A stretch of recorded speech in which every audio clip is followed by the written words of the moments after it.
अब्बू,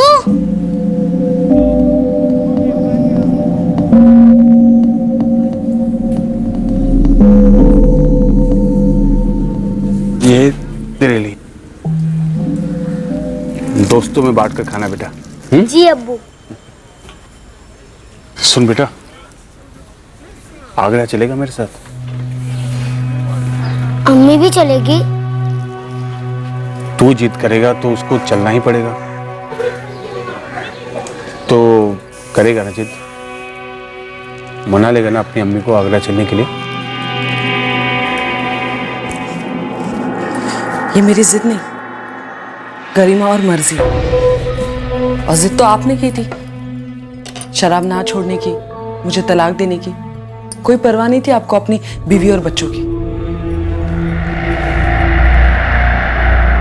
मैं बदल गया हूं, शराब छोड़ दी है मैंने, नौकरी करता हूं, अब तुम तीनों को संभाल सकता हूं। और ये क्या है अमरीन, तुम यहां फैजल को मुझसे अलग रखती हो और मैं फरीदाबाद गया महर को देखने।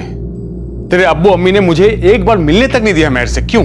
लावारिसों की तरह छोड़कर चले गए थे आप हम तीनों को। वो तो गनीमत है कि अब्बू और अम्मी मेरा सहारा बने, और ये मेरी अजमत है कि तलाक के बाद भी मैं आपसे नान नफका नहीं मांगती। लौट आओ अमरीन। देखो यूसुफ, जिस जिंदगी को तुमने ठोकर मारी उसमें अचानक से उठकर ऐसे फिर से दाखिल नहीं हो सकते तुम। आखिरी बार कह देती हूँ तुमसे, दूर रहो मुझसे और मेरे बच्चों से। मेरे बच्चों से? फैजल मेरा बच्चा नहीं है।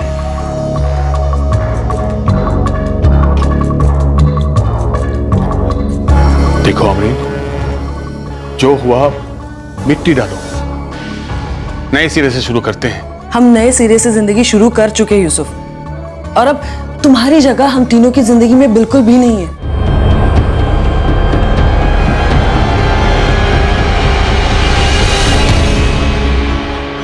जो दर्द तुम दे रही हो ना मुझे अमरीन, कसम है तुम भी झेलोगी, टूट जाओगी तुम। हाँ हाँ, तुम्हारी वजह से कोई कम दर्द नहीं झेले मैंने।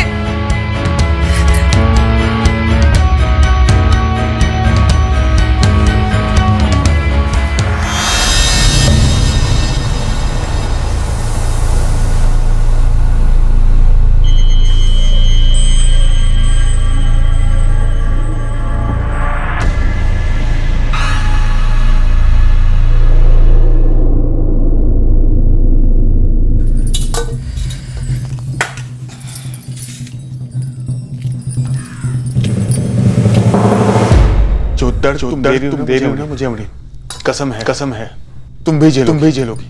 फैसल,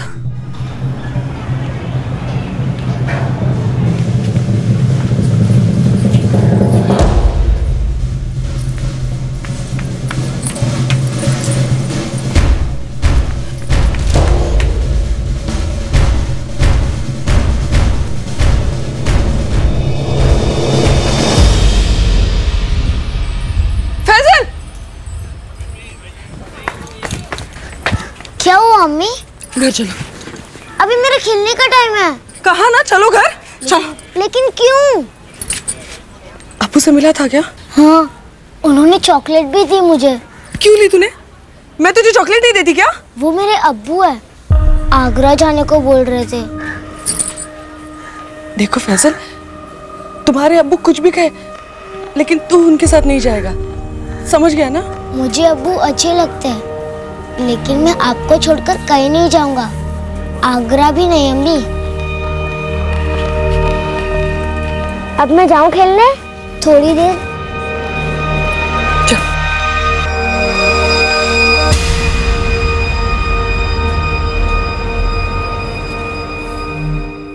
मतलब सबका अपना अपना, हर इंसान सारे कर्म सारे फैसले अपने हित के लिए करता है, अपना मतलब पूरा करता है। पर जब कोई इंसान सामने वाले के हित की परवाह ना करते हुए सिर्फ अपने फायदे के बारे में सोचता है, हम उसे मतलबी इंसान कहते हैं। आज के इस केस में एक शख्स ने मतलबीपन की एक नई गहराई साबित की, और इसकी जो कीमत चुकाई गई वो बहुत ऊंची थी।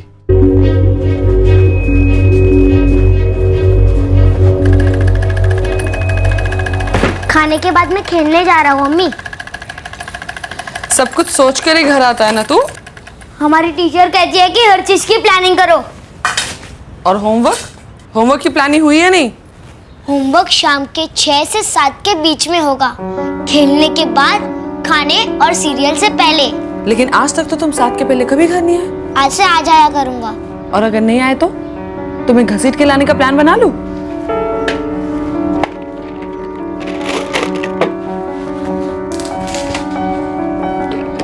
अब मैं जा रहा हूँ।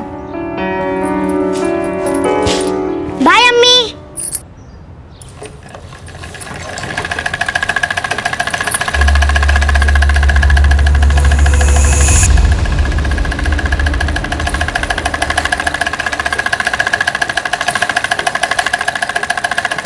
फैजल, फैजल। कौन है? आंटी, फैजल कहाँ है? तुम्हारे साथ नहीं है वो? हम तो 2 बजे से खेल रहे हैं, फैजल तो आया ही नहीं, इसीलिए मैं बुलाने आया।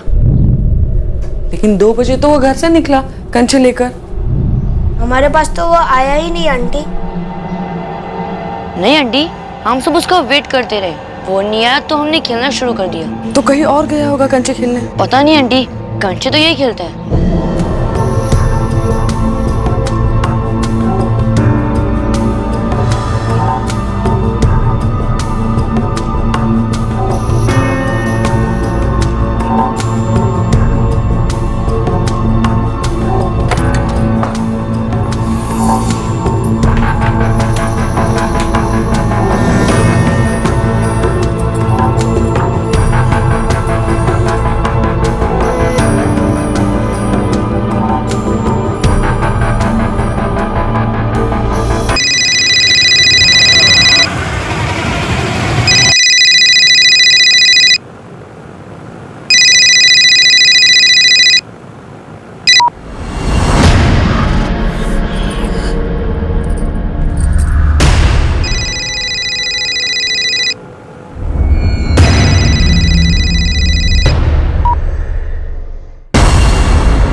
हाँ अमरीन बेटा बोलो।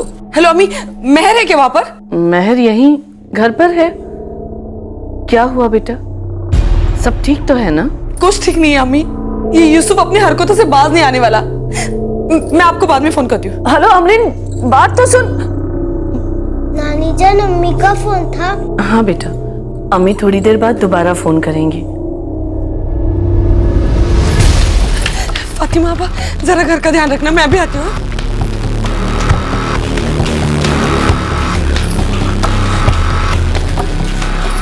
जी तो मुझे पुलिस कंप्लेंट दर्ज करानी है, चलोगे मेरे साथ? पुलिस? क्या हुआ? सारा मोहल्ला ढूंढा, मुझे वो कहीं नहीं मिला। मुझे पहले बता दिया होता, मैं भी ढूंढ लेता। ये जरूर यूसुफ की कोई चाल होगी, मैं कह रही हूँ। तुम फिक्र मत करो, पुलिस सब संभाल लेगी। कासिम भाई, वो आज जरा जल्दी निकलना था मुझे। ठीक है, जाओ, कल देर मत करना, टाइम से आ जाओ। जी, जल्दी आ जाऊंगा। सब पिछले हफ्ते यूसुफ आया था, उसने मुझे धमकी दी थी कि वो मुझे दर्द देगा। अभी मेरा फोन नहीं उठा रहा है, जरूर उसी ने कुछ किया होगा साहब। यूसुफ का फोन नंबर दीजिए, हम बात करते हैं। 444 3344।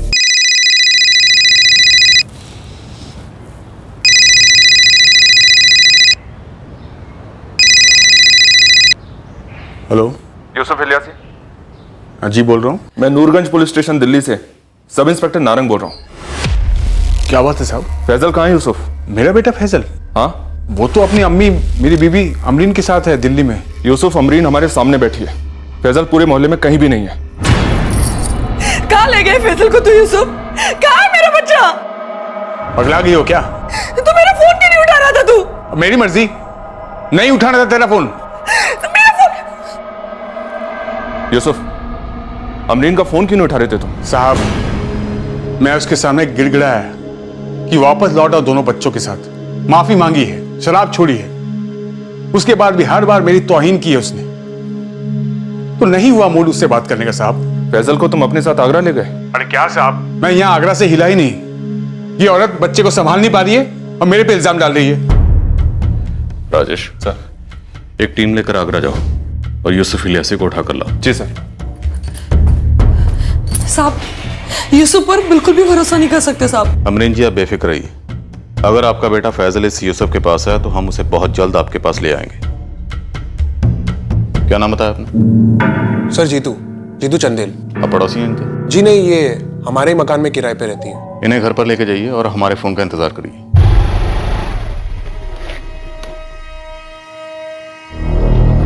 क्या हुआ जीतू?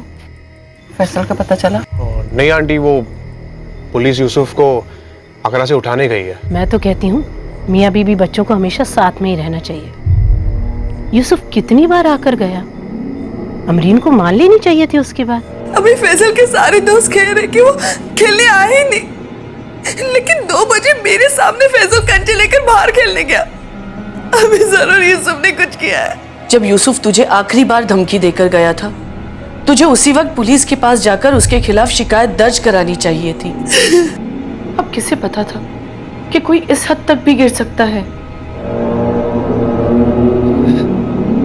न जाने कैसी किस्मत लेकर आई है हमारी बच्ची। जब ऐसा लगने लगा कि बड़े दिनों के बाद उसकी गाड़ी पटरी पर आ रही है, तो देखो ये मुसीबत आ गई। पता नहीं यूसुफ ऐसा क्यों कर रहा है। साहब मत मारिए ना साहब, मैं तो पूरा दिन आगरा में था साहब। दिल्ली में ये कैसे करता साहब? मैंने कब कहा कि तूने खुद किया? जिससे करवाया उसका नाम बोल। बोल, फैजल कहाँ है? फैजल मेरे लाख कहने पर मेरे साथ नहीं आता था साहब। किसी अजनबी के साथ कैसे जाएगा साहब? इतना तो मैं भी जानता हूँ। तू उसे उठाने के लिए जरूर किसी गुंडे को भेजा होगा जो बेहोश करके ले गया होगा। बोल बच्चा कहाँ है? फैजल मेरा अपना बेटा है साहब, मेरा अपना खून है साहब। मैं उसके साथ ऐसी हरकत कैसे कर सकता हूँ साहब? जो इंसान अपने बीवी बच्चों को छोड़कर भाग सकता है, अपनी जिम्मेदारी से भाग सकता है, कुछ भी कर सकता है। साहब ऐसा नहीं है कि मैं इन तीनों से प्यार नहीं करता था, अमरीन से भी करता था साहब। उसके पहले की पूरी कहानी जानते हुए भी मैंने उसके साथ निकाह किया था साहब। क्या है अमरीन की पहले की कहानी? अमरीन मोहल्ले के हर घर में पूछा, एक बच्चे से बात की, स्कूल के बच्चों से भी बात की, और किसी ने फैजल को नहीं देखा। पता नहीं जीतू, यूसुफ मेरे फैजल को कहाँ ले गया। किस साल में होगा मेरा बच्चा?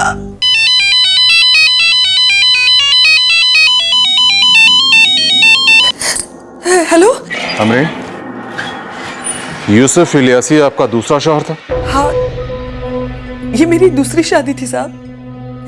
लेकिन यूसुफ ने आपको बताया कि फैजल कहाँ है? यूसुफ सारा दिन दुकान पर था आगरा में, शाम तक। उसने जरूर अपने किसी गुंडे दोस्त को भेजा होगा साहब, मैं कह रही हूँ आपसे। आपका पहला शौहर मंसूर कुरैशी गोंडा किस्म का था। मंसूर ने फैजल को अगवा करवाया,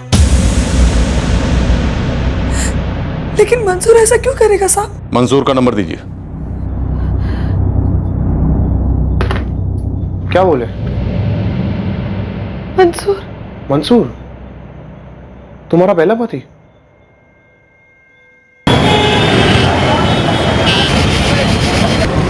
हाँ साहब, मंसूर कुरैशी बोल रहा हूँ। बताइए क्या बात है? फैजल को क्यों उठाया मंसूर?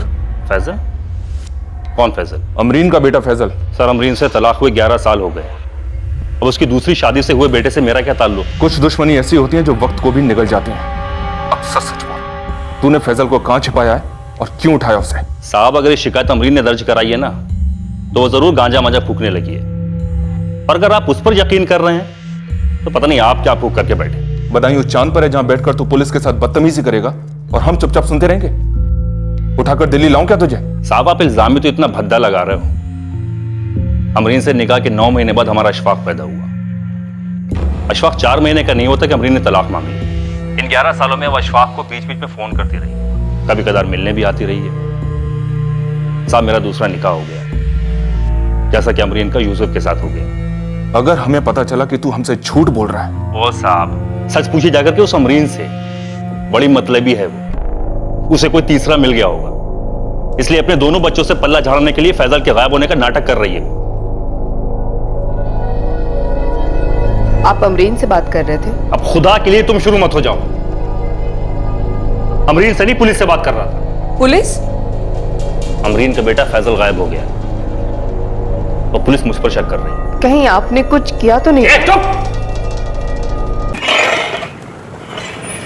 सर, अमरीन को फोन किया था। वो कह रही थी कि उसके साथ जो लड़का था जीतू, उसने मोहल्ले के हर घर को तलाशा है, हर बच्चे से पूछा है, लेकिन किसी ने भी फैजल को नहीं देखा है। मुझे ये मामला सीरियस गड़बड़ी वाला लगता है।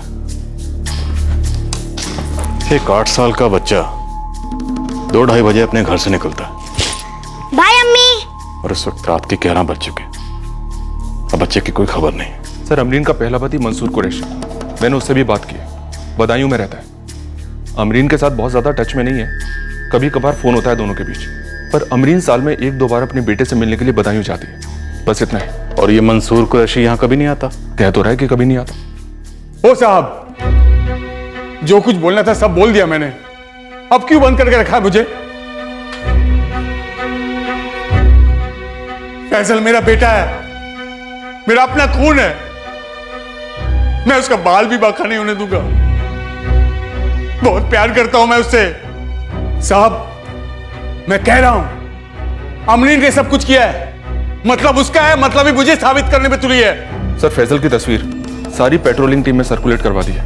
और फिरौती के लिए अभी तक कोई कॉल नहीं आया, राइट? अभी तक तो नहीं। अमरीन का फोन सर्विलेंस पर है। सर, एक बात है जो मुझे समझ में नहीं आ रही। अमरीन किराए के कमरे में रहती है, बच्चे को पालने के लिए सिलाई का काम करती है, किसी को उससे क्या फिरौती मिलेगी? फिरौती के लिए ना सही, लेकिन हमें गुमराह करने के लिए कोई ना कोई कॉल जरूर आ सकता है। मामला बहुत सीरियस है राजेश। बच्चा कहां होगा?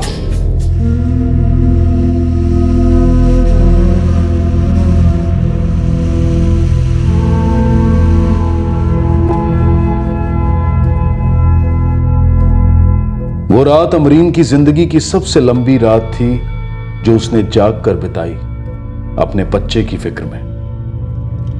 यूसुफ भी रात भर एक लम्हा नहीं सो पाया। जिल्लत और गुस्से ने उसे घेर रखा था। उस पर उसी के बच्चे के अपहरण का शक किया जा रहा था। रात भर 8 वर्षीय फैजल की कोई खबर नहीं थी और सुबह की पहली किरण के साथ साथ जो खबर आई वो बदबू में लिपटी उसी डर को सच साबित कर रही थी जिसके बारे में कोई सोचना भी नहीं चाहता था।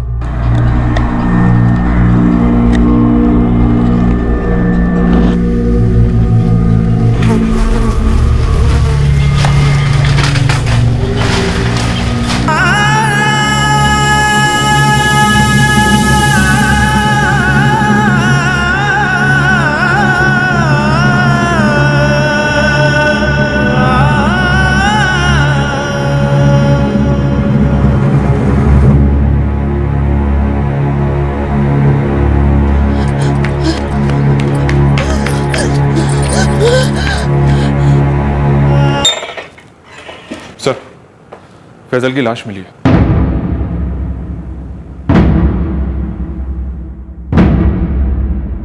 कहाँ? जहां से मोहल्ला शुरू होता है सर, वहीं एक कचरे का डंप है, उसी में। लाश को पोस्टमार्टम के लिए भेज दिया है। फैजल तो आया ही नहीं खेलने, इसीलिए मैं उसके घर गया उससे बुलाने। फिर उसकी मम्मी आई थी मैं पूछने। हमने ने तभी कहा कि फैजल आज आया ही नहीं खेलने। अगर फैजल तुम लोगों के साथ खेलने के लिए नहीं आया तो कहीं और गया होगा ना खेलने।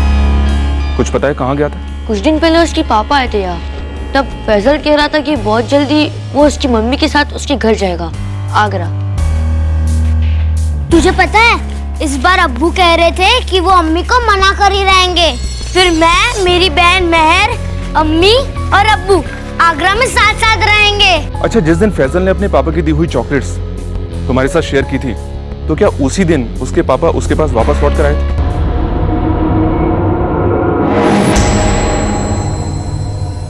याद नहीं। नहीं, मुझे नहीं लगता वो वापस लौट कर आए थे।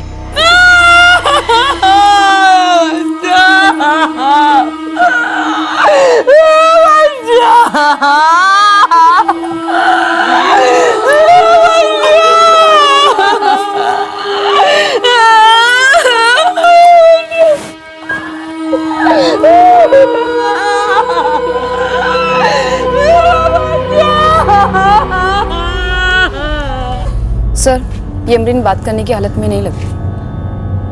आपने फैजल के बारे में अच्छी तरह से पूछा था? एक एक घर में जाकर पूछा, जितने बच्चे थे सबसे सवाल भी किया, पर समझ नहीं आ रहा है कि बिना किसी के देखे सुने ये सब कैसे हो गया। बच्चा इसी मोहल्ले में मारा गया है सर।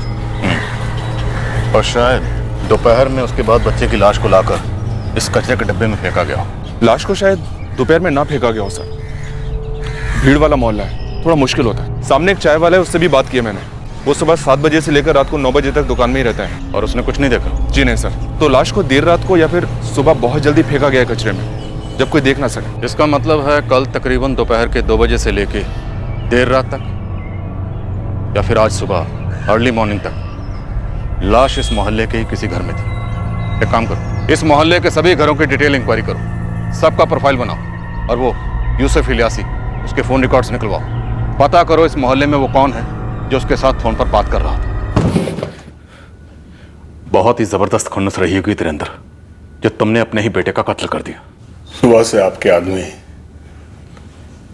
डंडे पे डंडा लगाए जा रहे हैं, पूछ रहे हैं मोहल्ले में मैंने किसके घर में फैजल को मारा और लाश छुपाई। मैं फैजल को अपने साथ ले जाना चाहता था, प्यार से, जबरदस्ती नहीं साहब। मैं उसे मारूंगा कि आपको मोहल्ले में मेरे खिलाफ कोई सबूत मिला साहब? मैं आपको सच बताता हूं, मेरा उस मोहल्ले में एक ही दोस्त था साहब, मेरा अपना बेटा फैजल। वो मेरी बीवी अमरीन, उसने मुझे कभी समझा ही नहीं साहब। आप जाओ उसे उठाओ और पूछो कहीं उसी ने तो नहीं मार डाला मेरे फैजल को। लेकिन वो क्यों मारेगी? अपनी कोख से जने बच्चे को वो क्यों मारेगी? कहीं उसे कोई और तो नहीं मिल गया? बेटी को तो पहले ही अपने अम्मी अबू के गले बांध दिया, बेटे को भी अपने रास्ते से साफ कर दिया साहब।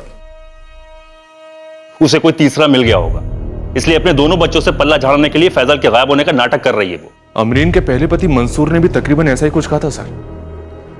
कहीं ऐसा ही कुछ तो नहीं हुआ?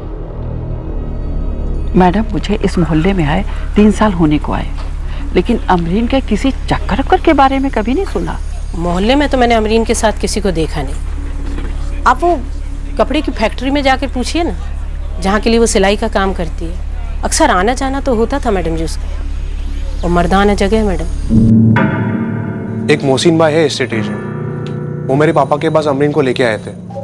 3 साल से रह रही है हमारे मकान पर। तलाक के बाद से अमरीन इस मोहल्ले में अकेली ही रहती है या कोई आता जाता रहता है? नहीं सर, मतलब मुझे कैसे पता होगा?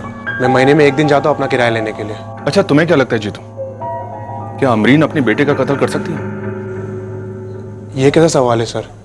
वो माँ है, जान से ज्यादा प्यार करती थी फैजल से, वो ऐसा क्यों करेगी?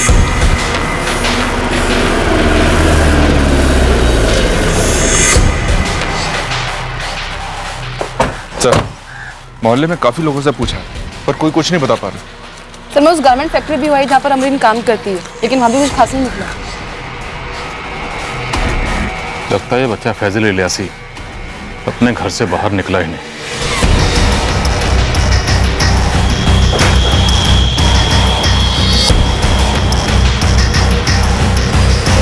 आप बताएंगे भी? आपको किस बात का शक है? अमरीन, ये सब क्या हो रहा है? तो कुछ क्यों नहीं बोलती? आपको लगता है कि मेरे बच्चे के कत्ल से ताल्लुक रखते हुए कोई भी चीज आपको यहाँ मेरे घर में ही मिलेगी? नहीं मिलेगी। आपके बेटे फैजल के कत्ल से ताल्लुक रखने वाली कोई भी चीज हमें इस घर में नहीं मिलेगी। फैजल को मैंने 9 महीने अपने पेट में पालकर पैदा किया, मेरा सब कुछ था वो। तो इस घर में आपको सिर्फ उसकी यादें ही मिलेगी, कोई सुराग नहीं मिलेगा। अमरीन जी, हमें यह शक है आपका बेटा फैजल दोपहर 2 बजे घर से निकला ही नहीं। सच है? झूठ है। 1:45 बजे वो स्कूल से आया, खाना खाया और 2 बजे खच्चे लेकर चला गया। आप सोच भी कैसे सकते हैं कि मैं अपने बच्चे का गला दबाकर कत्ल कर दूंगी और उस नन्ही से जान को मैं कूड़ेदान तो क्लीन है, अगर कुछ भी होता तो छुपाना मुश्किल होता। लाश रात भर मोहल्ले में थी, अगले दिन निकाली गई सुबह।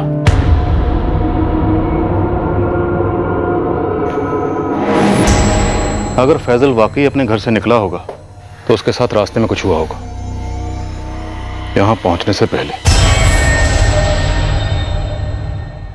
8 साल का बच्चा इसी रास्ते पर चला आ रहा था और उसके साथ यहीं कुछ हुआ होगा और वो अपने दोस्तों के पास पहुंचा ही नहीं। क्या हुआ होगा उसके साथ? 8 साल के मासूम बच्चे का इसी मोहल्ले में कहीं कत्ल हुआ और फिर उसकी लाश को इसी मोहल्ले के किसी घर में छुपा कर रखा गया देर रात तक, और अगले दिन सुबह सूरज निकलने से पहले उसकी लाश को बाहर निकाला गया होगा और कचरे के डिब्बे में फेंक दिया गया होगा। सर, अमरीन के ज्यादातर कॉल्स फरीदाबाद में उसकी मां के पास गए हैं, उसके बाद बदायूं में उसकी पहली शादी से बेटे अशफाक के पास, और कुछ कॉल्स कपड़े की फैक्ट्री के सुपरवाइजर को भी गए थे। सर, ये बच्चा फैजल, हमारे पास इसकी मिसिंग कंप्लेंट आने से पहले ही इसका कत्ल हो चुका था। बुरा लगता है सर। वो महज 8 साल का था। कौन इंसान इतना जालिम हो सकता है, इतना मतलबी हो सकता है, जो एक 8 साल के मासूम बच्चे को मारकर कचरे के डब्बे में फेंक दे? सर, इस यूसुफ इलियासी ने अमरीन को धमकी दी थी। जो दर्द तुम दे रही हो ना मुझे अमरीन, कसम है तुम भी झेलोगी। और फैजल की मौत से अमरीन को दर्द तो बहुत हुआ है। दर्द तो हमने भी यूसुफ को बहुत दिया, लेकिन अड़ा हुआ है, बार बार यही कह रहा है कि मैं बेकसूर हूं। और अमरीन के खिलाफ भी हमारे पास कोई सबूत नहीं है सर। अमरीन का इससे क्या मतलब हो सकता है? लेकिन अमरीन के पहले शौहर मंसूर और दूसरे शौहर यूसुफ, दोनों का यही कहना है कि अमरीन का दिल अब किसी तीसरे पर आ गया हो। मतलब अफेयर? काफी सीक्रेट अफेयर होगा सर, क्योंकि पूरे मोहल्ले में और कपड़े की फैक्ट्री में किसी भी आदमी ने इस अफेयर की तरफ इशारा तक नहीं किया। फिर ये आशिक किसी तीसरी जगह से होगा, और ये आशिक मोहल्ले के जिस घर में रहता होगा वो घर खाली होगा, क्योंकि अगर उस घर में उसके अलावा भी कोई रहता तो उसे लाश की बदबू जरूर आती। पुलिस अब कातिल की दहलीज से सिर्फ एक कदम दूर थी। इतना तो तय था कि कत्ल मोहल्ले के ही किसी घर में हुआ था, और इसकी भी संभावना थी कि कातिल के घर में या बिल्कुल पड़ोस में शायद कोई रहता नहीं था, वरना लाश की बू जरूर पकड़ी गई होती। लेकिन हर जुर्म की एक बू होती जरूर है जो ज्यादा देर तक छुपाए नहीं छुपती, और इस केस में भी लाश की बू इस केस का सबसे तगड़ा हथियार साबित हुई। 100-150 लोगों के लिए हाल बहुत अच्छा है। ये लंच और डिनर भी बनाते हैं। आशुतोष जी। जी अंदर आइए। आइए जी आइए। ये देखिए, पूरे 200 लोगों की कैपेसिटी है आशुतोष जी। आपने कहा था कि आपके पास कमरे भी हैं जहां पर लड़के और लड़की वाले अपनी सारी तैयारी कर सकते हैं। जी बिल्कुल, आइए दिखाता हूं।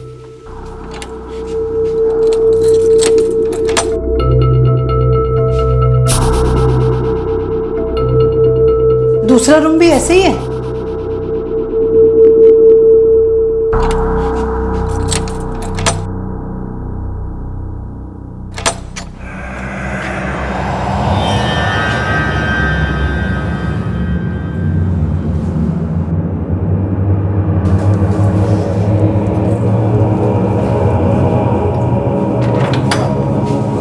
बाप रे, कैसी बदबू आ रही है। कोई नहीं जी, मैं अभी साफ करा देता हूँ। लगता है अंदर कोई चूहा मरा होगा। आप शाम तक लौट के आइए, मैं एकदम पूरा साफ करा दूंगा।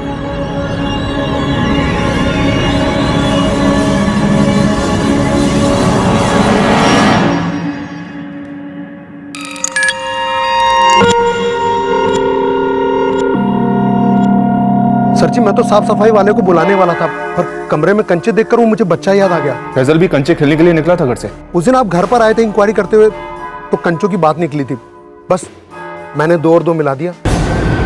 अब इसमें कोई शक नहीं कि कत्ल मोहल्ले में हुआ और इस हॉल के कमरे में हुआ। और सर, हॉल भी उसी गली में पड़ता है जहां से होता हुआ फैजल रोज कंचे खेलने के लिए जाता था।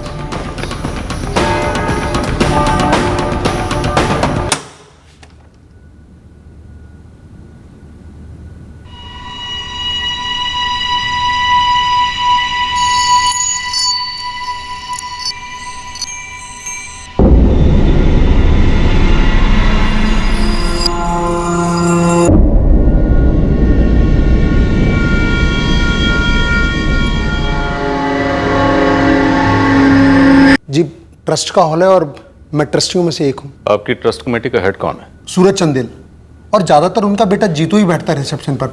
इस हॉल की सारी देखरेख वही संभालता है। आज वो कॉलेज गया हुआ है, इसलिए पार्टी का हॉल दिखाने के लिए आया था। राजेश, कातिल शायद उस वक्त से हमारी नाक के नीचे बैठा हुआ था जिस वक्त अमरीन हमारे पास अपने बेटे फैजल की मिसिंग कंप्लेंट लिखवाने आई थी। ये क्या कह रहे हो रुपेश? मेरे सामने बात हुई है सूरज जी, पुलिस जीतू को उठाने गई है उसके कॉलेज। जीतू ऐसा क्यों करेगा? सिर्फ एक बार।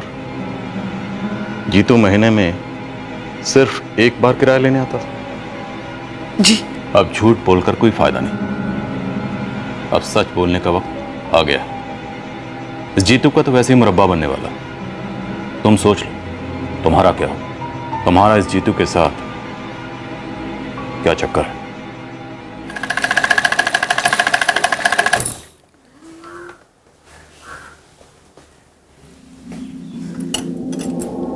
सोलह साल की थी जब मेरे अम्मी और अब्बू ने मेरा निकाह करवाया मंसूर से। उसकी अम्मी मुझे रोज पीटती थी, अक्सर पता ही नहीं चलता था कि खता क्या। फिर अशफाक पैदा हुआ। अशफाक की दुनिया में आने के बाद मैं मंसूर को छोड़कर अपने अम्मी के पास चली गई। लोग ताने मारने लगे मुझे, कहने लगे कि मनहूस है, अपना शौहर नहीं संभलता, मेरा जीना मुश्किल कर दिया था फरीदाबाद। फिर मैं अपनी खाला के यहाँ आगरा रहने लगी। मंसूर का कहना था कि अगर अशफाक उसके साथ रहेगा तो ही मुझे तलाक मिलेगा। तभी तुमने अशफाक को मंसूर को दे दिया क्योंकि तुम्हें यूसुफ पसंद आ गया था, है ना? हाँ। पहले 3 साल सब ठीक था। फैजल हुआ, मेहर हुई, उसके बाद यूसुफ ने शराब पीना शुरू कर दी। मानो जैसे बोतल से शादी कर ली। तो मैंने उसे तलाक दे दी। अमरीन, तुम मेहर को भी यही लेके आ जाओ ना, ये हर बारी फरीदाबाद जाने की जरूरत ही नहीं पड़ेगी। जीतू फैजल की परवरिश में ही मेरी हालत खराब हो जाती है।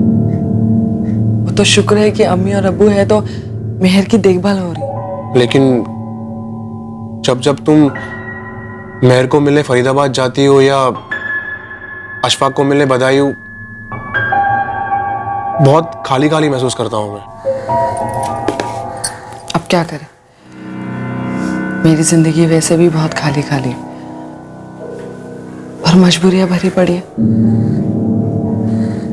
जीतू एक तरीके का हमदर्द था, दोस्त था, आशिक भी था। हाँ था।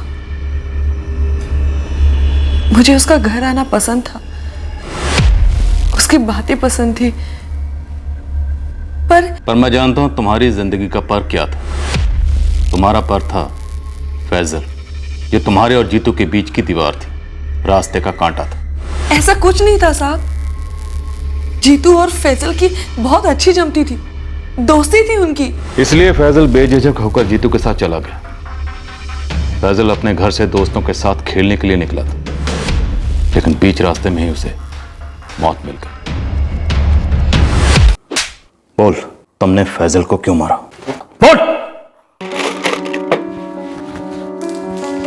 अब मैं जा रहा हूं। बाय अम्मी। बाय।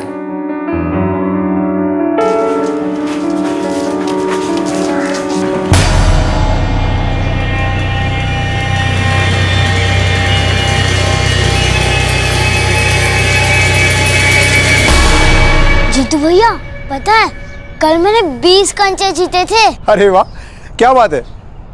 वैसे मैं तुम्हारे घर ही आ रहा था, जरा चलना मेरे साथ, एक काम है तेरी अम्मी का। अभी नहीं, बाद में आओ जीतू भैया। देखते दोस्त भी नहीं आया अभी तक। मेरा काम सिर्फ 2 मिनट का ही है, ज्यादा से ज्यादा 5 मिनट। चल आजा, नाटक मत कर। कोई नाटक नहीं जीतू भैया, चलिए।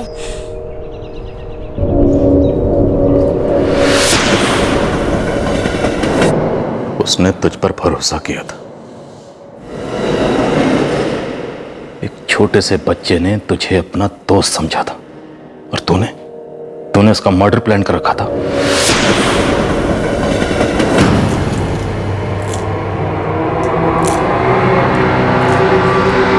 अमरीन, जब तुम जीतू के साथ यहां कंप्लेंट लिखवाने आई थी उस वक्त तुम्हें यह बात मालूम थी कि तुम्हारे बेटे फैजल की लाश उस मैरिज हॉल के कमरे के बेड के नीचे पड़ी हुई है। नहीं सर, मुझे नहीं मालूम था और मुझे यकीन नहीं हो रहा कि जीतू ये सब कर सकता है। जीतू नहीं फैजल का कत्ल किया और यही हकीकत। मैंने सुबह के 4 बजे लाश को हॉल के रूम से बाहर निकाला।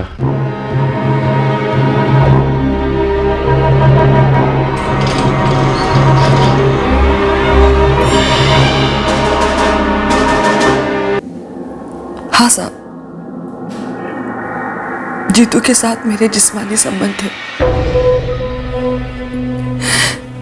अकेली रहती थी, 2 शोहरों से तलाक हो चुका था। 28 साल की हूँ, मेरी भी जरूरतें हैं, लेकिन जीतू के साथ शादी करने के बारे में मैंने कभी नहीं सोचा था। ऐसा कोई इरादा नहीं था जिसके चलते मैं जीतू के साथ मिलकर अपने बच्चे को मारने की साजिश करूं। लेकिन जीतू को लगने लगा था कि तुम पर उसका हक है। डर गया था। उसे लगा कहीं फैजल की खातिर तुम उसे छोड़कर वापस अपने शौहर यूसुफ के पास न लौट जाओ। मुझे मालूम था कि यूसुफ को ज्यादा दिलचस्पी फैजल में थी। वो सिर्फ मेहर के लिए अमरीन से नहीं जुड़ता। मुझे लगा अगर फैजल रास्ते से हट जाएगा तो अमरीन मेहर को फरीदाबाद से यहां लाएगी और हमेशा के लिए यही रहेगी। क्या अमरीन भी तुम्हारे साथ इस कत्ल में शामिल थी? उसने ऐसे सोच भी कैसे लिया कि मेरे बच्चे को मारकर वो मुझे हासिल कर लेगा? मेरे बच्चे को मार डाला उसने। पागल है जीतू। पागल। और ये सभी खूनी अक्सर मासूम लोगों की लाशों पर बैठकर अपनी प्रेम कहानियां लिखते हैं, मासूम लोगों के खून की स्याही से।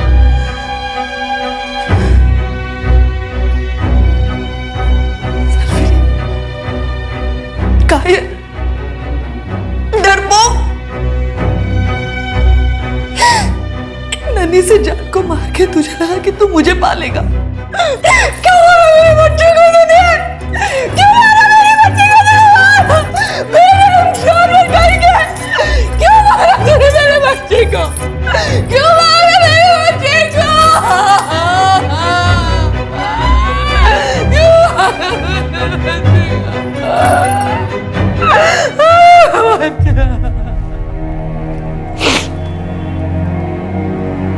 अब मैं क्या बोलूं? खून ही गंदा निकला मेरा।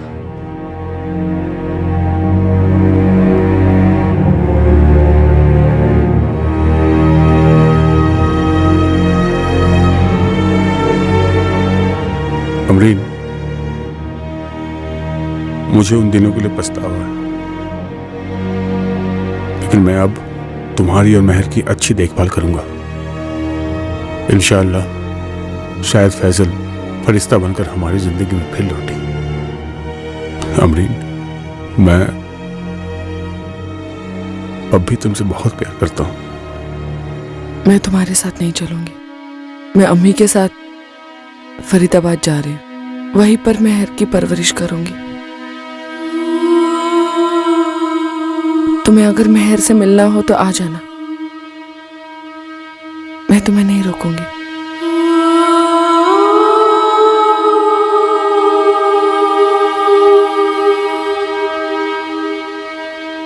मुझे अब्बू अच्छे लगते हैं, लेकिन मैं आपको छोड़कर कहीं नहीं जाऊंगा।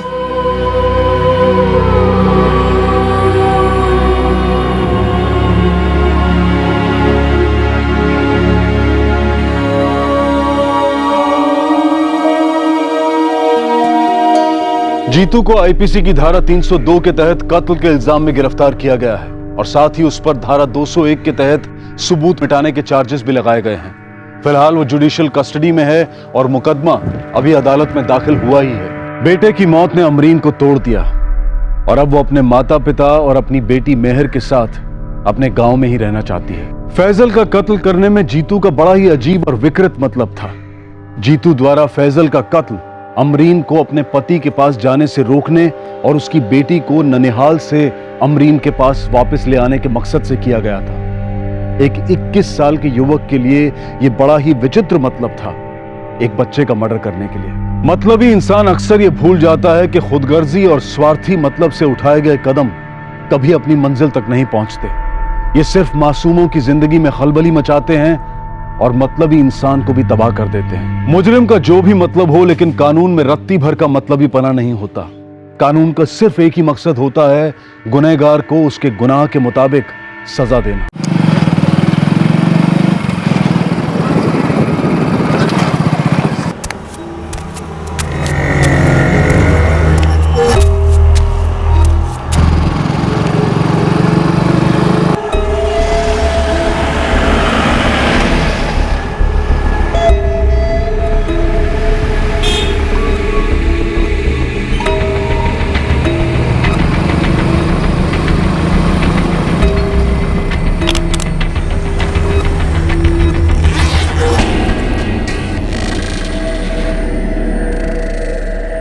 सामान बेचने खरीदने के लिए लाइसेंस लगता है, जो तेरे पास है नहीं, फिर भी तुझे दे रहा हूं। समझ गए? आज के बाद, अभी के बाद मैं तेरे को नहीं जानता हूँ, कभी देखा तक नहीं है तुझे, समझा? क्या समझा? वैसे क्यों चाहिए तुझे? है कुछ पर्सनल काम। मेरा नाम नहीं आना चाहिए। नहीं आएगा।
हाय।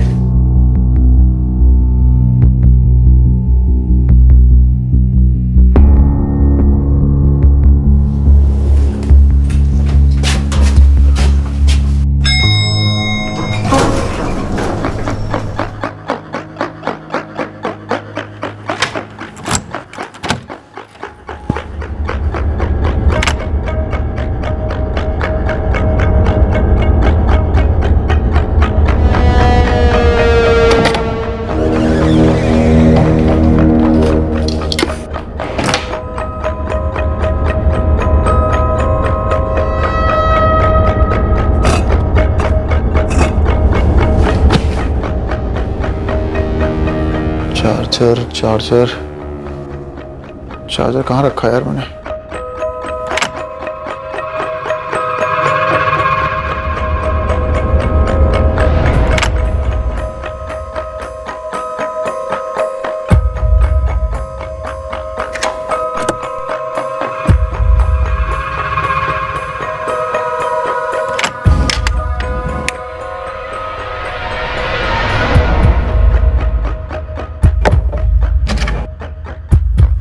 तेरा मेरा फोन एक ब्रांड का है, इसलिए तुम मेरी एब्सेंस में मेरे रूम में घुसते हो और मेरा चार्जर चुरा लेते हो। कैसी बातें कर रहा है भाई? तो ठीक तो है? नहीं, मैं ठीक नहीं हूँ, क्योंकि तू ठीक नहीं है। प्लीज ट्राई टू अंडरस्टैंड, मुझे एक इमरजेंसी कॉल करनी थी, इसलिए तेरा चार्जर लिया था।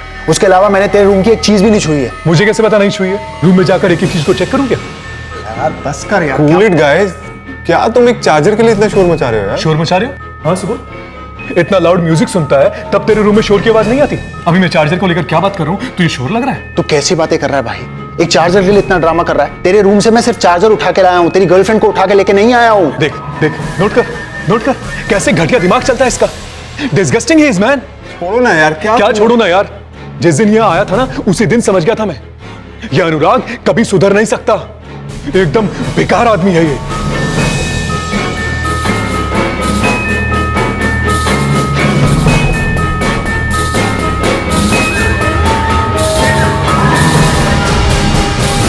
बड़े शहरों में नौजवान प्रोफेशनल्स का फ्लैट शेयर करना आम बात है। अब एक छत के नीचे होंगे तो नोकझोंक होना भी आम है, हर घर में होती है। इस चार्जर वाली घटना के कुछ ही समय बाद एक भयंकर हादसा हुआ उसी 3 बेडरूम के फ्लैट में। उस फ्लैट में कोई ऐसा था जो अपनी फितरत को, अपनी आदत को बदल नहीं सकता था। अंग्रेजी में इनकॉरिजिबल, हिंदी में सुधारतित।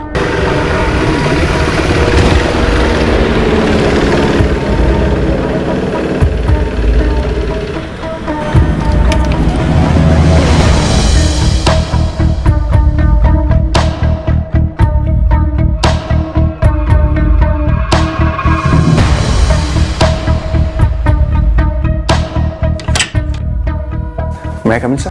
Yes Anurag, come in. Good morning sir. Morning. Sir वो एक लीव के लिए मैंने एप्लीकेशन दी थी। ओ यस, 24 अगस्त की लीव एप्लीकेशन दी थी तुमने। जी सर, एक दिन के लिए, एंड 25 को मैं वापस ऑफिस ज्वाइन कर लूंगा। अनुराग, तुम हमारे बेस्ट वर्कर में से एक हो, तुम्हारे बिना काम पर फर्क पड़ेगा, इसलिए जस्ट फॉर 1 डे, ओके? मैं फोन पे सब कोऑर्डिनेट करता रहूंगा, एंड 25 को तो मैं वापस आ ही रहा हूँ।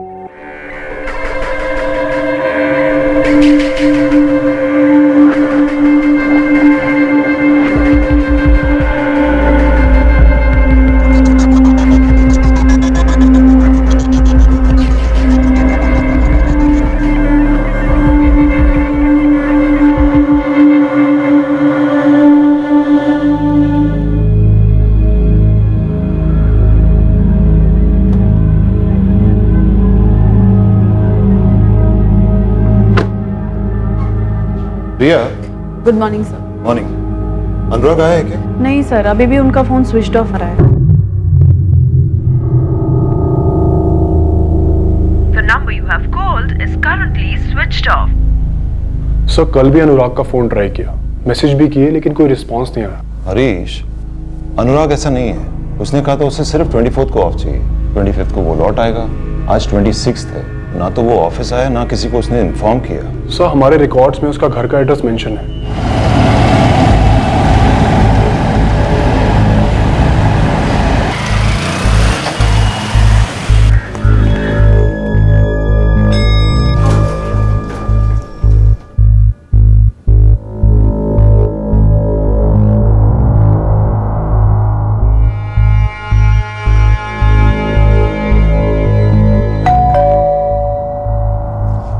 भूषण, यार प्लीज देखना दरवाजे पे कौन है।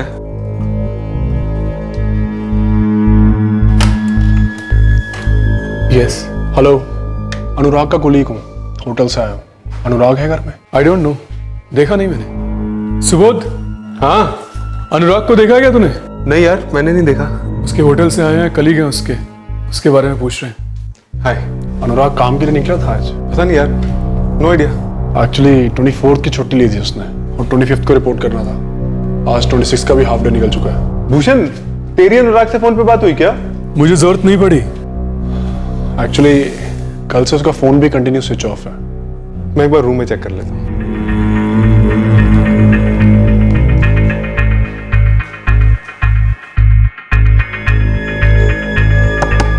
अनुराग, अनुराग, अनुराग अंदर हो क्या?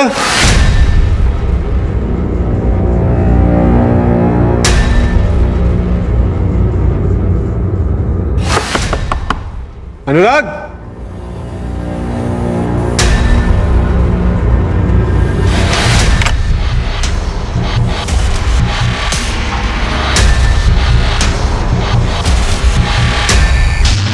भूषण, भूषण, भूषण।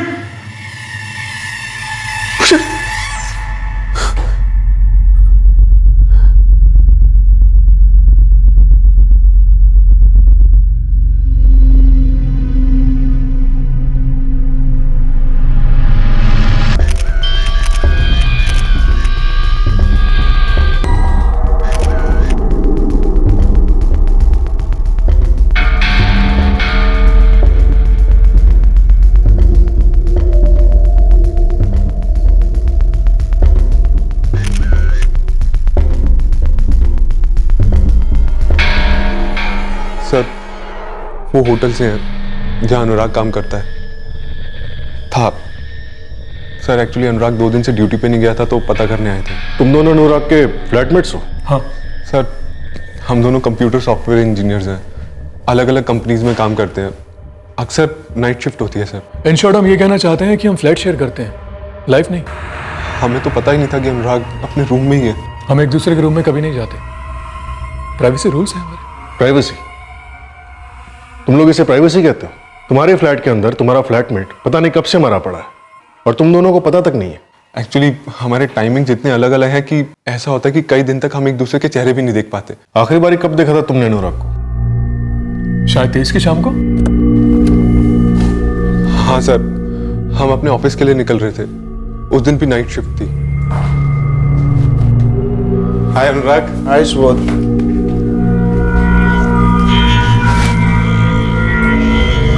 उस दिन के बाद से मैंने अनुराग को नहीं देखा। मैंने भी नहीं। ये अनुराग कहाँ का रहने वाला था? पुणे से सर। कब से रह रहे हैं यहाँ? 11 महीने से सर। सितंबर 2015 में मूव इन किया था वो फ्लैट में। हाय, अनुराग प्रधान। सुबोध चौधरी। भूषण शर्मा। हाय अनुराग। सुबोध, भूषण, जैसा मैंने कहा था ये खाली रूम अब अनुराग का होगा। अनुराग के पुणे का एड्रेस मैं नहीं जानता। सर मैं भी नहीं जानता, लेकिन हमारे लैंडलॉर्ड कैलाश जी आने वाले हैं, वो आपको एग्जैक्ट डिटेल्स दे देंगे सर। उसके फैमिली के बारे में कुछ जानते हो? फैमिली के बारे में तो नहीं सर, लेकिन अनुराग का एक छोटा भाई है तपन, पुणे में इंजीनियरिंग कर रहा था। 1-2 बार अनुराग ने तपन के बारे में मेंशन किया था। सर मुझे होटल जाना है, मैं जा सकता हूँ? जा सकते हो, लेकिन फोन ऑन रखना। जी सर। तुम दोनों का फ्लैटमेट 2 दिन से दिखाई नहीं दिया, फिर उसकी लाश मिलती है और आप दोनों को इसके बारे में कुछ भी नहीं पता। हम बार बार वही सेम बात क्यों दोहरा रहे हैं? हमने डिटेल में आपको अपना सारा रूटीन समझा दिया है। और क्या चाहते हैं? नाम क्या है तुम्हारा? भूषण। भूषण शर्मा। भूषण शर्मा। इस फ्लैट में एक मर्डर हुआ है। हम एक ही सवाल 1000 बार पूछेंगे और 1000 बार तुम्हें जवाब देना पड़ेगा। पूछिए, लेकिन हर बार मेरा यही जवाब होगा। खाने पीने का क्या इंतजाम है तुम्हारा? कोई मेड आती है? खाना पीना तो हम बाहर से ही करते हैं। हाँ, साफ सफाई के लिए मेड आती है। कितने बजे? सर एक्चुअली हमारे टाइमिंग्स इतने अलग अलग हैं कि हम कोऑर्डिनेट ही नहीं कर पाते थे, तो मेड सिर्फ अब संडे को ही आती है। कितने बजे आती है? 8 बजे आती है और 11 साढ़े 11 तक काम करके चली जाती है।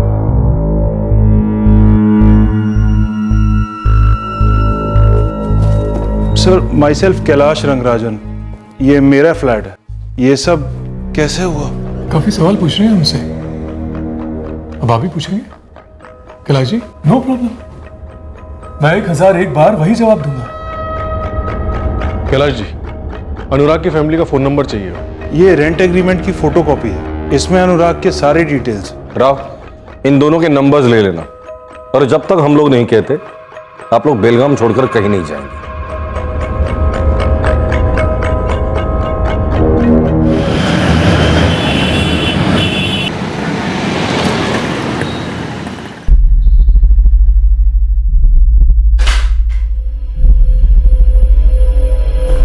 तपन, काय झालं रे? किसका फोन था? कौन होता रे फोन? क्या बोला रे उसने तेरे को? तपन,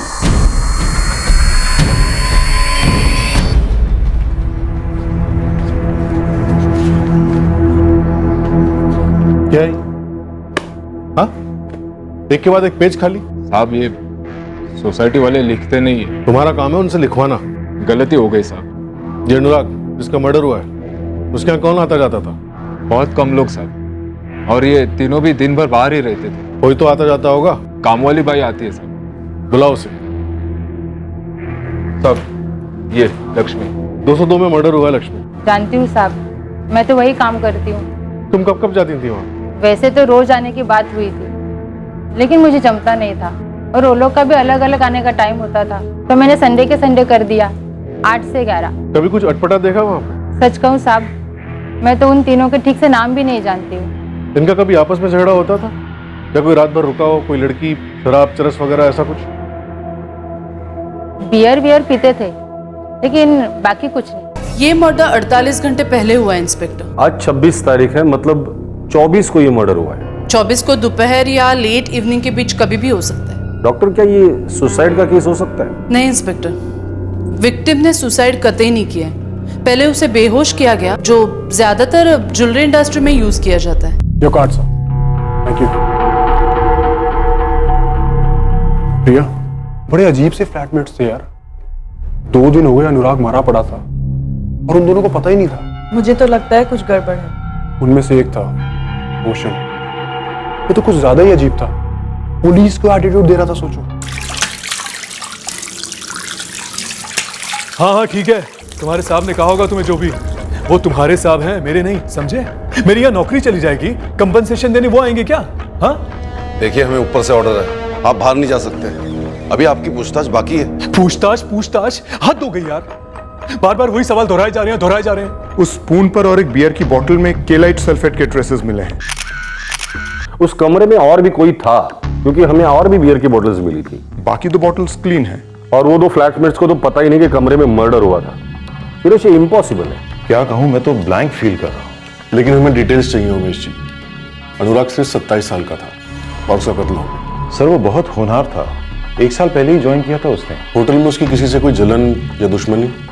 जी नहीं, कोई दुश्मनी नहीं थी। दुश्मनी नहीं थी तो प्यार, किसी लड़की का चक्कर? नहीं सर, वो सिर्फ काम और काम ही करता था। 24 अगस्त को अनुराग ने छुट्टी ली थी ना? कुछ बताया उसने उसे छुट्टी क्यों चाहिए? जी नहीं सर, लेकिन हाँ, छुट्टी इस कंडीशन पर दी थी कि 25 की सुबह को वो लौट आएगा। और वो नहीं लौटा। पता नहीं किसने ऐसा किया। देखिए, मेरा प्रोजेक्ट सफर हो रहा है, मेरी कंपनी का बहुत लॉस हो रहा है। एक जान से कीमती क्या हो सकता है भूषण? अनुराग को मैं ठीक से जानता तक नहीं था, एंड फ्रेंकली उसके जीने मरने से मेरी लाइफ पे कोई फर्क नहीं पड़ता। लेकिन आप जो ये मेरे साथ खेल रहे हैं ना, इससे मेरे करियर पे बहुत फर्क पड़ रहा है। मुझे ऐसा क्यों लग रहा है कि ये जो तुम अग्रेसिव बन रहे हो या हीरो बनने की जो कोशिश कर रहे हो, दरअसल बहुत डरे हुए हो। क्या लफड़ा था तुम्हारा अनुराग के साथ? किस बात पे झगड़ा हुआ था? ये तो मान ही नहीं पा रहे कि तुम्हारे फ्लैट में मर्डर होता है और 2 दिन तक तुम्हें भनक तक नहीं लगी। बस ये क्लियर नहीं हुआ है कि तुम दोनों ने मर्डर किया या फिर तुम में से किसी एक ने। प्लीज आप यकीन कीजिए, मेरी इसमें कोई भी इन्वॉल्वमेंट नहीं है। हम लोग तो एक दूसरे के कमरे में भी नहीं जाते और वो चार्जर वाले झगड़े के बाद तो कदम भी नहीं रखा। चार्जर वाला झगड़ा? हाँ सर, अनुराग और भूषण के बीच में काफी तू मैं हो गई थी। भूषण, अपने एक चार्जर को लेकर तू इतना ओवर रिएक्ट क्यों कर रहा है? तेरी प्रॉब्लम क्या है? साफ साफ बोलना मुझे। मेरी प्रॉब्लम तू है, तेरी लाइफस्टाइल से है मुझे प्रॉब्लम। बोल ना, क्या प्रॉब्लम है लाइफस्टाइल से? इतना थर्ड क्लास म्यूजिक इतना टॉप वॉल्यूम में सुनता है तू? हाँ, किचन में घुसता है तो सारा इधर उधर करके निकलता है, सारा मैसी करके रखता है सब कुछ। क्या बोले जा रहा है? क्या बोले जा रहा है? कुछ भी बोले जा रहा है। यार तू एग्जैगरेट कर रहा है। ऐसा तो हम सब कभी कभी करते हैं यार। मैं कभी नहीं करता ऐसा। जिस दिन से आया है ना, उस दिन से यही सब कुछ हो रहा है। तू मुझे बता, जब हम पहले रहते थे, कभी घर के हालात ऐसे थे कभी? वाह वाह वाह वाह, मतलब मेरे आने से पहले ये जगह 5 स्टार होटल थी ना?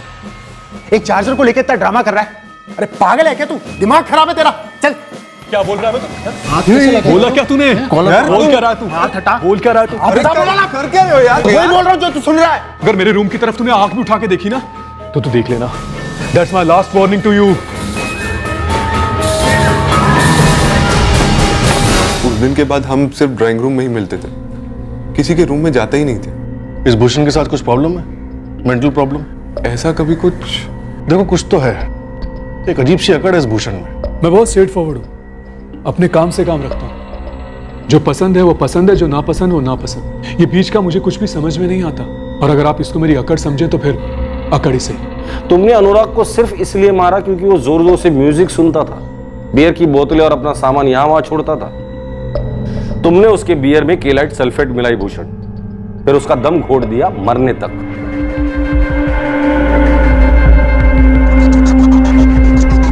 बियर में केलाइट सल्फेट मिलाई? मैंने? कोई और इल्जाम लगाइए आप मुझ पर, लेकिन ये नहीं। क्यों? ये क्यों नहीं? क्योंकि पहली बात, मैं शराब नहीं पीता। दूसरी बात, मैं अनुराग को कभी पसंद नहीं करता था। मैंने कभी लाइफ में उसके साथ एक कप चाय तक नहीं पी है। उसके रूम में जाकर बियर क्या पीऊंगा? क्यों नहीं पसंद करते थे उससे? सुधारती समझते हैं ना? समझाओ। इनकॉरेजेबल। जिस तरह कुत्ते की पूंछ कभी सीधी नहीं हो सकती, ठीक उसी तरह सुधारती नियत का आदमी कभी नहीं बदल सकता। अच्छा, सुधर नहीं सकता था इसलिए जान से मार डाला उसे।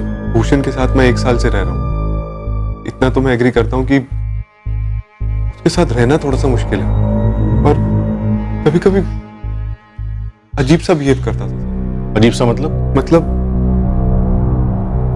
जब आप लोग अनुराग की बॉडी लेके गए। सुबोध, मुझसे नहीं होगा यार। क्या नहीं होगा?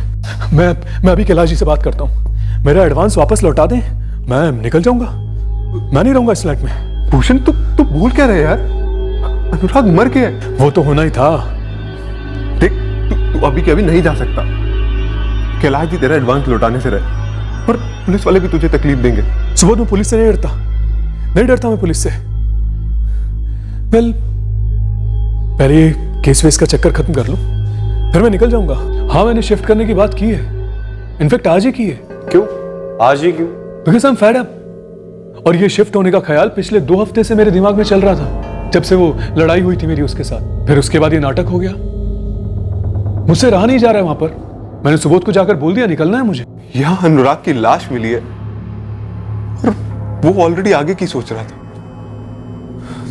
सर, ये बात मुझे थोड़ी सी अजीब लगी। क्या भूषण ने अनुराग का कत्ल किया? वैसे एक बात बोलूं, हो सकता है अनुराग का कातिल हमारे फ्लैट में ही हो, लेकिन मैं नहीं। गेम खेल रहे हो हमारे साथ? नहीं, वैसे ऐसा हो सकता है कि सुबोध के अनुराग के साथ कोई प्रॉब्लम हुई हो, कोई डीप प्रॉब्लम जो कभी मेरे सामने ना आई हो। सुबोध ने देखा कि मेरी अनुराग के साथ बनती नहीं है और उसके दिमाग की घंटी बजी और उसने अपने केलाइट सल्फेट की गोली मेरे कांधे से फायर कर दी। सर, अनुराग प्रधान की फैमिली 3-3.5 घंटों में यहाँ पे पहुंच जाएगी। ये अनुराग का फोन हमें फ्लैट में कहीं नहीं मिला ना? नहीं सर, फोन स्विच ऑफ है। कॉल रिकॉर्ड्स मंगवाएं, कल सुबह तक या मैक्सिमम दोपहर तक आ जाएंगे। 3 फ्लैटमेट्स, एक का मर्डर हो जाता है और बाकी 2 अपने आप को इनोसेंट बता रहे हैं। सर, मेरी सरीश से बात हुई थी, जो अनुराग की खबर लेने उसके फ्लैट पे पहुंचा था। सर, वो दोनों उतने ही शौक थे जितना कि मैं। शौक होने की एक्टिंग भी की जा सकती है।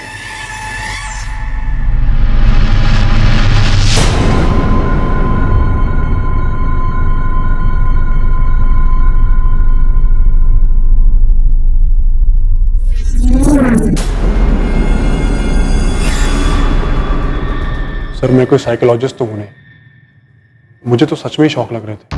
दोनों? हाँ दोनों, लेकिन क्या? उनमें से एक था भूषण शर्मा, वो मुझे कुछ बदतमीज टाइप का लगा। सर, समझ में नहीं आ रहा कि भूषण और सुबोध को पता था कि लाश वहां है, या फिर दोनों में से एक को पता था, या फिर शायद दोनों में से किसी को भी नहीं। इस वक्त हमारा मेन सस्पेक्ट भूषण है। मेरे दिमाग में कुछ और चल रहा है। केलाइट सल्फेट। हाँ, वो लो क्वालिटी वाला जिससे अनुराग बेहोश हुआ था। सवाल ये है राव, ये केलाइट सल्फेट उसके बियर में मिलाया कैसे? सामने तो मिला नहीं सकते। You see this red bike? ये मेरी पहली बाइक थी, पुणे में ली थी मैंने ये बाइक। मेरे जितने भी फ्रेंड्स थे ना, इस बाइक को लेकर मुझसे जेलस फील करते थे। एक और चीज नोटिस की मैंने अनुराग के कमरे में। Bike sir? करेक्ट। हर जगह फोटोज, मिनिएचर्स। इतना कमिटेड बाइक लवर था ये अनुराग, तो इसकी खुद की भी तो बाइक होगी।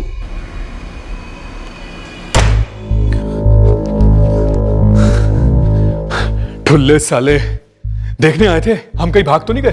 भूषण धीरे यार, तू डरा क्यों रहा है मुझे? तू सच में डरता है मुझसे? हाँ, इसलिए मेरे पीठ पीछे तू पुलिस को बोलने गया था मैं साइको हूं, मेरे अनुराग के साथ झगड़ा हुआ था। तो क्या हुआ नहीं था? देख सुबोध, जितनी तेरी हालत खराब है ना, उतनी मेरी भी है। आ गए साले चील कौए फिर से मंडराने के लिए। अनुराग के पास बाइक थी? हाँ थी सर। इस वक्त कहां है? सर, पार्क तो वो यहीं करता था बाइक। पर है नहीं, तो कहां है अनुराग की बाइक? अब है ही नहीं तो फिर हम कैसे बता सकते हैं कहां है? हमें क्या मालूम होगा? करेक्ट। जब बाइक का ओनर 2 दिन से तुम्हारे बगल वाले कमरे में मरा पड़ा हुआ था, ये तुम्हें मालूम नहीं, तो उसकी बाइक है नहीं है तुम्हें कैसे मालूम होगा? देखिए, आप कुछ ज्यादा इशारे नहीं कर रहे हैं हमारी तरफ। अभी तो सिर्फ इशारे कर रहा हूं। अगर एक भी सबूत मिला ना तुम दोनों के खिलाफ या दोनों में से किसी एक के खिलाफ, तो इशारे नहीं होंगे, सीधा शिकार होगा। 23, 24 और 25 अगस्त, इन 3 दिनों के 1-1 घंटे की डिटेल रिपोर्ट तुम दोनों से चाहिए, लिख कर मुझे अभी। अरे लेकिन सब शराब बहुत हो गया तेरा, लिखने के लिए बोला है तो लिख। राव, ये दोनों जो भी लिख कर देंगे उस हर एक चीज को क्रॉस वेरीफाई कर लेना बारीकी से।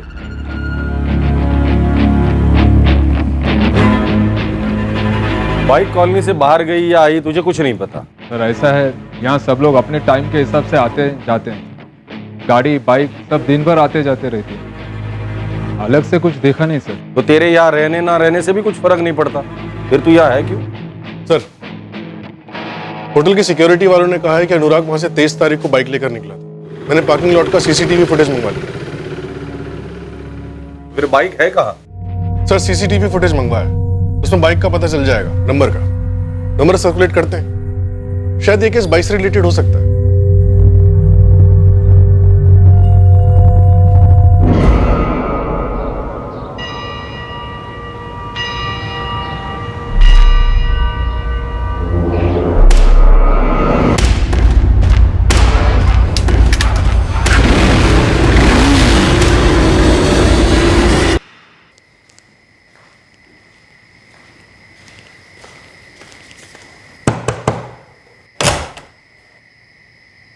सुबोध, हाँ डिनर ऑर्डर कर रहा हूँ, तेरे को कुछ चाहिए क्या? तूने लिखी क्या वो 3 दिन की हार्ली रिपोर्ट? लिख रहा हूँ भाई, भूख भूख नहीं लगती क्या? इंसान हूं मैं। बाइक का रजिस्ट्रेशन नंबर है KA17586X और बाइक का मॉडल है मोटो R400। शहर के सभी इलाके के सीसीटीवी फुटेज चेक करो इस बाइक के लिए। 24, 25 और आज 26 अगस्त को इस बाइक की मूवमेंट जरूर हुई होगी। अरे दोस्त, जो कि फटफटी नहीं है, मोटो R400 है, 400 सीसी की बाइक, 50 bhp। सेकेंड हैंड हुई तो क्या हुआ, टिप टॉप कंडीशन में है, कम से कम 1 लाख रुपए बनता है। मैंने खुद चला कर देखी है, मक्खन है, एकदम मक्खन। तो आई बाबा पूरी तरीके से टूट चुके हैं सर। तपन, मैं समझ सकता हूँ। भैया यहाँ पर 1 साल पहले आए थे, उनकी किसी से कोई प्रॉब्लम नहीं थी सर, फिर भी किसी ने मार डाला उनको। क्यों सर? देखो तो अपन, हम सबकी एक प्राइवेट लाइफ होती है जो कभी कभी इतनी प्राइवेट हो जाती है कि कुछ बातें हम हमारे फैमिली फ्रेंड्स के साथ शेयर नहीं करते। नहीं सर, भैया का ऐसा कुछ नहीं था सर। अच्छा, अनुराग ने कभी उसके फ्लैटमेट्स के बारे में बताया था? फ्लैटमेट्स? भूषण शर्मा और सुबोध चौधरी। नहीं सर। क्यों? तुम्हारे भाई की मौत 24 के दोपहर को हुई थी उसके रूम में, जबकि ये दोनों भी उसी फ्लैट में रहते, फिर भी 26 दोपहर तक इन दोनों को पता ही नहीं था। पता नहीं सर, भैया ने उन दोनों के बारे में कभी कोई बात नहीं की। वो अपने काम के बारे में बात करते थे या फिर बाइक्स के बारे में? बाइक का क्रेज था, फोटोग्राफ्स देखे हैं मैंने। बाइकर थे भैया, पुणे में सॉलिड ग्रुप था उनका बाइकर्स का।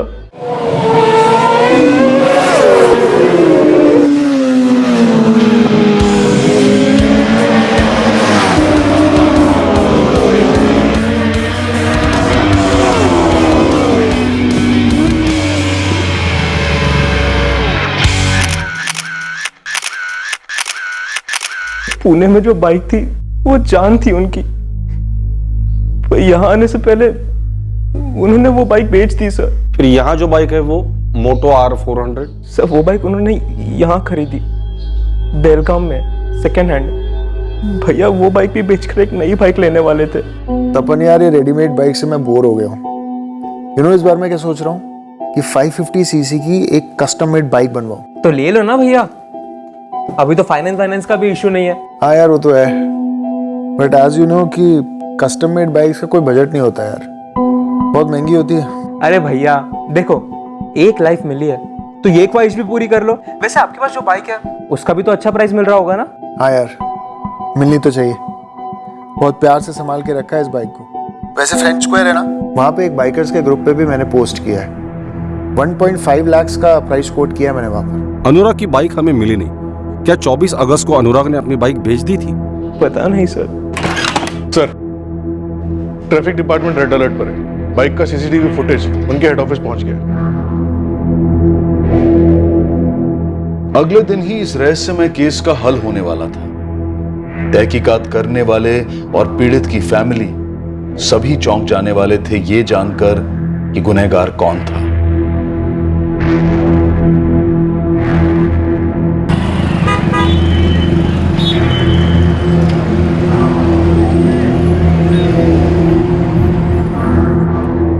भूषण और सुबोध इन दोनों ने प्लानिंग करके लिखा है क्या ये? लगता तो नहीं सर, दोनों अलग अलग कंपनीज में काम करते हैं और दोनों कंपनीज की सीसीटीवी फुटेज मैंने बारीकी से स्कैन की है।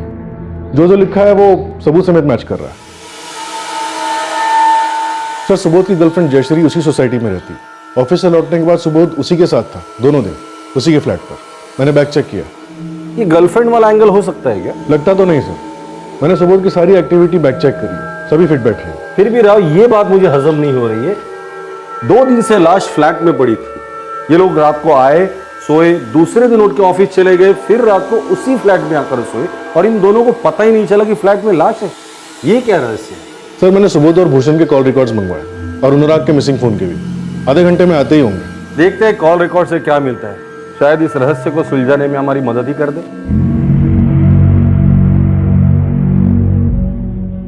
और फोन रिकॉर्ड्स ने वाकई मदद की इस केस की। ये केस कुछ ही देर में क्लोज होने जा रहा था। सर, सुबोध और भूषण के कॉल रिकॉर्ड्स में तो कुछ नहीं निकला। और अनुराग? सर, अनुराग के पिछले 1 हफ्ते से एक नंबर पे कांस्टेंट बात हो रही थी, 444789871। किसका नंबर है ये? किसी देवनाथ रायकर का है सर। 24 को अनुराग की उससे बात हुई और 24 को देवनाथ के सेलफोन की लोकेशन अनुराग की सोसाइटी थी जहां वो रहता था और उसका कत्ल हुआ।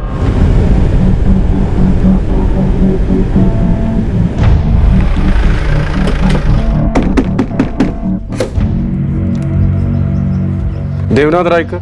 हाँ, मैं हूँ। आप अनुराग प्रधान को कैसे जानते हैं? अनुराग प्रधान? मैं नहीं जानता किसी अनुराग प्रधान को। 444789871 ये आप ही का नंबर है? 1 मिनट। मुक्ता जरा मेरा फोन लाना। ये मेरा फोन दीजिए।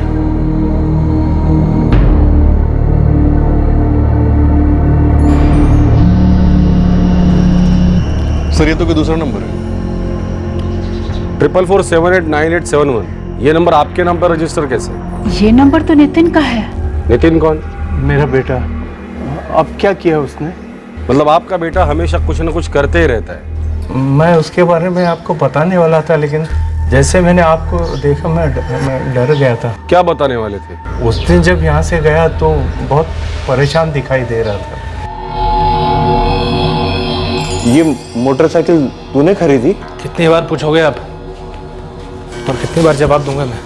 अरे पर उस मोटरसाइकिल को देखते ही मुझे लगा कि ये चोरी की मोटरसाइकिल होगी। देवनाथ जी, इस बार आपके इकलौते बेटे नितिन ने सिर्फ चोरी नहीं की है, मर्डर भी किया है। हेलो साहब, नूरानी लाल तुरंत आइए। बाइक भी है और आपका नितिन रायकर भी। सर, नूरानी लॉज, नितिन और बाइक दोनों वहीं मिलेंगे। इस नितिन के नाम पर 4 अलग अलग पुलिस स्टेशन में सीरियस केसेस दर्ज है, तो मर्डर का एक भी केस नहीं। सर, हो सकता है बाइक चुराई गई हो या फिर शायद बेच रहा हो, या फिर हो सकता है कि ये बाइक सुपारी की रकम हो।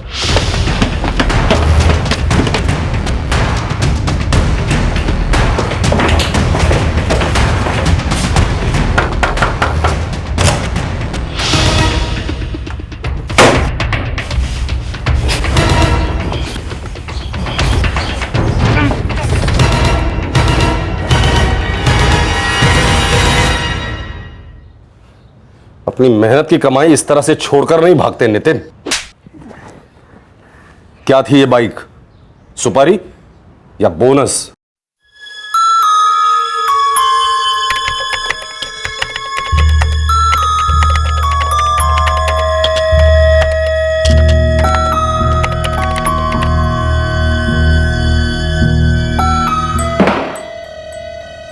चल शुरू से शुरू कर अपनी कहानी। केलाइट सल्फेट कहां से मिला तुझे? अनुराग तक क्यों पहुंचा था और कैसे पहुंचा था? सर, वो फ्रेंड स्क्वायर पर नए नए ऐड आते रहते हैं, वहीं पर पेरी बाइकर्स क्लब का ऐड आया था तो ज्वाइन कर लिया सर मैंने। सर, वहीं पर ये अनुराग ने ऐड डाली थी अपने बाइक बेचने की ऑनलाइन।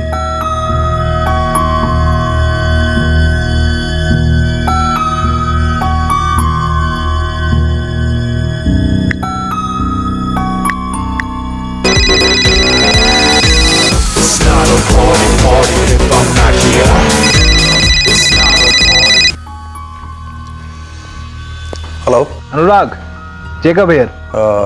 जेकब। अनुराग, तुमने बाइक की ऐड डाली थी ना फेरी बाइकर्स क्लब में? Oh yeah so you are interested right? Bike देखोगे? Yeah sure.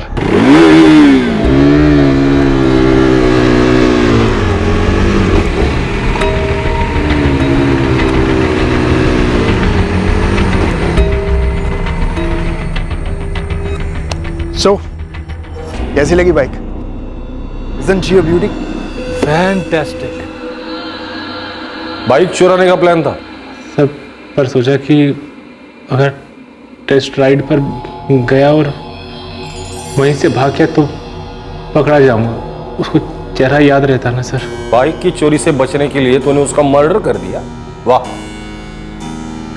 केलाइट सल्फेट कहां से मिला तुझे? सप्लायर का नाम नहीं मालूम सर। कोई बात नहीं, हमारे पास एक दवा है जो पीने के बाद तुझे सप्लायर तो क्या, उसके नानी का भी नाम याद आ जाएगा।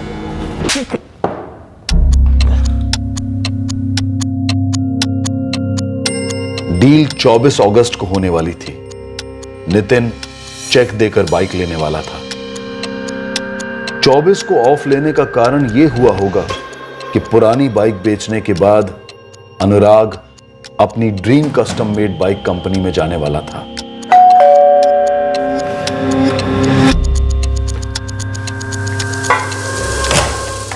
Hey Jacob, how are you man? I'm good. Come in please.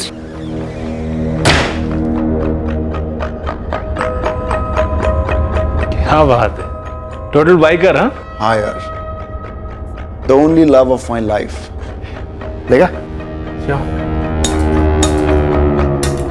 Cheers man. You know, जो कि एक बाइक में है ना यार, वो ना ये बियर दे सकती है और ना कोई लड़की। इनफैक्ट नहीं, अब हंसने की बात नहीं है भाई। इनफैक्ट दुनिया में कोई भी चीज ये किक नहीं दे सकती, है ना? You see that red bike भाई, this was my first bike. Pune में ली थी मैंने ये बाइक। अरे जितने भी फ्रेंड्स थे ना इस बाइक को लेकर मुझसे जेलस फील करते थे, सब लोग। And you know the best part, मैंने इस बाइक को एक नाम भी दे रखा था। नाम रखा था इसका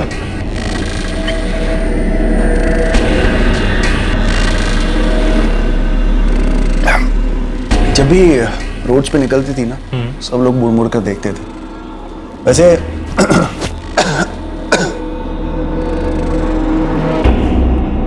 यू नो कि मैं बाइक को थोड़ा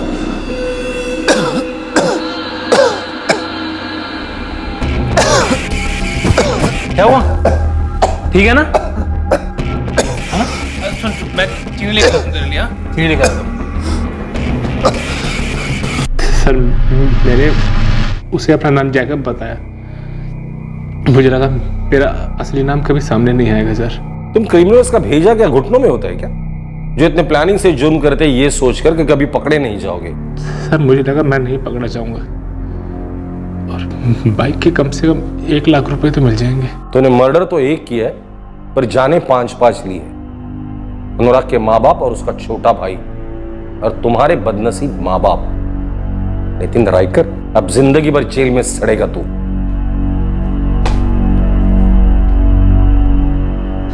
सर, इस नितिन रायकर की सारी हिस्ट्री निकाली मैंने। माँ बाप ने खून पसीने की कमाई से इसको इंजीनियरिंग करवाई थी। पढ़ा लिखा क्रिमिनल सबसे खतरनाक होता है। ये पहला मर्डर है इसका? हाँ सर, इससे पहले चोरी और लूटपाट के केसेस हैं इस पे। तगड़ा चार्जशीट बनाना इसके खिलाफ। सर, कोर्ट ऑलरेडी से एक मौका दे चुकी। इसने अंडरटेकिंग दी थी कि और जुर्म नहीं करेगा, और कोर्ट ने इसकी सजा भी कम कर दी थी, लेकिन ये सुधरने वाला नहीं लगता। उस भूषण ने सही कहा था, सुधारतित जिसे कभी सुधारा नहीं जा सकता। सुबोध और भूषण हिल गए थे ये जानकर कि क्या हुआ था और कैसे हुआ था।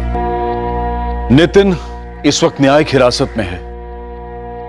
अनुराग प्रधान अपने बाइक्स के प्रेम में इतना खो गया था कि वो ये समझ बैठा कि जो उसकी बाइक खरीदने आ रहा है वो भी बाइक प्रेमी है, जो कि गलत था। और इस गलती की कीमत साबित हुई अनुराग की जिंदगी। इंजीनियरिंग ग्रेजुएट नितिन रायकर इस केस में चोरियों से मर्डर में ग्रेजुएट हुआ था। उसके माँ बाप की फिक्र और पहले के एक जज द्वारा दिखाई गई नरमी का उस पर रत्ती भर भी फर्क नहीं पड़ा। क्या किया जाए ऐसे क्रिमिनल्स का? हमारा कानून ज्यादा तवज्जो देता है पीड़ित को न्याय दिलाने में और यह अनुमान लगाकर चलने में कि सजा इंसान को सुधारने के लिए दी जाती है। लेकिन जरूरत है कि कानून, प्रशासन और जनता इस विषय पर दोबारा विचार करें और ऐसे क्रिमिनल्स के लिए एक सख्त नजरिया अपनाने की गुंजाइश रखें। अब मैं अनूप सोनी आपसे विदा लेता हूं। फिर मुलाकात होगी कल रात सीआईडी के एपिसोड के बाद एक और चौंका देने वाले केस के साथ। तब तक सुरक्षित रहें, सतर्क रहकर एक अच्छे नागरिक का फर्ज अदा करें और देखते रहें क्राइम पेट्रोल सतर्क। सबक एक को, सीख हम सबको। जय हिंद। इस तरह के और भी एपिसोड देखने के लिए हमारे चैनल को सब्सक्राइब करें और बेल आइकन दबाना ना भूलें।